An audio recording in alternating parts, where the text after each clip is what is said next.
म्हणून तुम्ही बघत असाल की डोनाल्ड ट्रम्पचं आणि इव्हन व्हान्स जे अमेरिकेचे उपराष्ट्राध्यक्ष आहेत, त्यांचं स्टेटमेंट हे अत्यंत महत्वाचं होतं. ते म्हणले की हा फंडामेंटली डिफरंट इश्यू आहे. आम्हाला त्याच्याशी काही घेणं-देणं नाहीये. बरोबर. ज्या पद्धतीने रशिया-युक्रेन युद्ध थांबवण्यासाठी हं, ट्रम्पनी झेलेन्स्कीला बोलून घेतलं. हं, झेलेन्स्कीला कशा पद्धतीचा दबाव टाकला, कशी खडाजंगी झाली, हं, हे सगळ्या जगाने पाहिलं. हं. जर अमेरिकेला इंटरव्ह्यून करायचं असतं, दबाव टाकायचा असतं, तर अशा पद्धतीने अमेरिका डोनाल्ड ट्रम्प इंटरव्ह्यून करू शकले असते. बरोबर. परंतु त्यांनी हे केलेलं नाही. हे पण तुम्ही लक्षात ठेवा.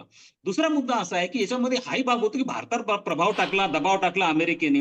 अमेरिकेने भारतात चुकूनही दबाव टाकलेला नाहीये. हं, यामध्ये एक बाब लक्षात घेणं गरजेचं आहे, की पाकिस्तानचे परराष्ट्र मंत्री, हं, पाकिस्तानचे नॅशनल सिक्युरिटी ॲडवायझर हे अमेरिकेच्या संपर्कामध्ये होते. हं, त्या संदर्भात जो आयएमएफचं बेलआउट पॅकेज त्यांना डिक्लेअर झालं 1.4 बिलियनचं, हं. ते रिलीज करण्यासाठी काही कंडिशन्स टाकल्या जाण्याची शक्यता नाकारता येत नाही. बरं. दुसरा मुद्दा असा आहे, की या संदर्भामध्ये पाकिस्तान आणि अमेरिका या दोघातली चर्चा चालली होती. त्यांच्या डीजीएमओने आम्हाला सांगितलं शस्त्रसंधीचा प्रस्ताव दिला. हं, आपण कुठेही ऑफिशियली कोणत्याही आमच्या प्रेस कॉन्फरन्समध्ये अमेरिकेचं मेडिएशन होतं, हं, अमेरिकेने कोणती चर्चा केली असं कुठेही आपण ऑफिशियली एक्सेप्ट केलेलं नाहीये. हं, त्यामुळे अमेरिकेचा दबाव भारतात पडणं शक्यच नाही आणि तो कसा हं, काय टाकेल? हं. अहो, तुम्ही ज्यावेळेला रशियावरती 5,000 सँक्शन टाकले, तेव्हा त्यांचे सगळे सँक्शन धुडकावत आपण रशियाकडनं 16 अब्जचं तेल विकत घेतलं. ते बरोबर. दिवस गेले आता. भारत दबावाखाली येणं वगैरे प्रकार. हं, आम्ही आता उघडपणे अमेरिकेला पण सांगायला लागलो, की आमची नॅशनल इंटरेस्ट पॅरामाउंट आहे हं, आणि जेव्हा गलवानचे संघर्ष होतात, चीन आम्हाला धोका देतो, तेव्हा कोणता युरोपियन देश पुढे येतो आणि चीनवरची टीका करतो हो? हं. मग तुम्ही का अपेक्षा करता? या बरोबर. सगळ्या गोष्टींसाठी युरोपियन आणि अमेरिकन इंटरेस्ट प्रोटेक्ट करण्यासाठी भारताने पुढे आहे. तर भारत आता या गोष्टी करणार नाही. हं. फक्त लक्षात घेणं गरजेचं आहे,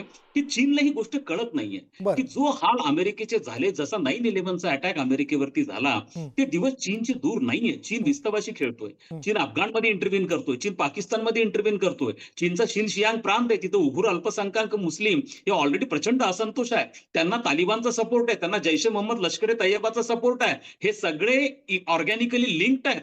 ज्या पद्धतीचे अटॅक्स अमेरिकेवरती झाला 9/11चा तसे अटॅक तुम्ही आश्चर्य वाटू देऊ नका. बरं. 10 वर्षानंतर चीनवरती व्हायला लागतील. हा प्रकार बदलणारा नाहीये. हे